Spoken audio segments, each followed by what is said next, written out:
எரியிற விளக்குல என்ன மாதிரி அந்த கோபமோ ஆத்திரமோ ஆக்ரோஷமோ அப்படியே சிலருக்கு வந்து பாருங்க கோவம் வந்துச்சுன்னா அப்படியே கையெல்லாம் நடுங்கும். அந்த அளவுக்கு கோவம் வரும். வேத்து வேத்து வேத்து ஊத்தும். அவங்களாலே அவங்களை கண்ட்ரோல் பண்ணிக்க முடியாது. அந்த மாதிரி நிறைய பேருக்கு வரத்துக்கு வாய்ப்பு உண்டு. அந்த மாதிரி கோவம் வரும். திடீர்னு வந்து பாருங்க விட்டேத்தியான ஒரு நிலைமை. என்னடா வாழ்க்கை இதாட போட எதுக்குதான் போராடுறோமோ, எதுக்குதான் இப்படி ஓடி ஓடி உழைக்கிறோமோ, எப்ப பாரு ஏதாவது ஒரு பிரச்சனை வருது, ஏதாவது ஒரு புடுங்கல் வருது, ஏதாவது ஒரு காம்ப்ளிகேஷன் வருது, நம்ம ஓடியாடிட்டே இருக்கோமே, நிம்மதியாவே இருக்க மாட்டேங்கிறோமே அப்படின்ற மைண்ட் செட்டும் வரும்.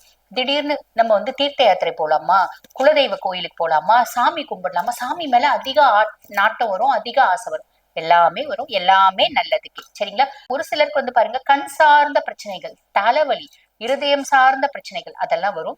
பொதுவாவே வந்து பாருங்க இந்த ஃபயர் ஆக்சிடென்ட்ஸ் நடக்கிறதுக்கு சிலருக்கு வாய்ப்பு உண்டு. ஓகேங்களா. அந்த ஃபயர் ஆக்சிடென்ட்ஸ் நடக்காம நம்ம பாத்துக்கணும். வீட்டுல ஸ்டவ் எல்லாம் கொஞ்சம் காஷியஸா வைங்க, சிலிண்டர் எல்லாம் தள்ளி வைங்க. சின்ன வந்து மின்சாரத்துல ஷார்டேஜ் ஏதாவது இருக்கு அப்படின்னா உடனே இபி பர்சன்ஸை கூப்பிட்டு கரெக்ட் பண்ணுங்க.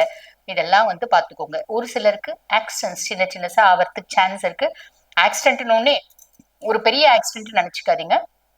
சின்ன சின்னதா ஒரு சின்ன நடந்துட்டே இருக்கும்போது திடீர்னு கால் சுளுக்கு பிடிச்சிக்கிறது,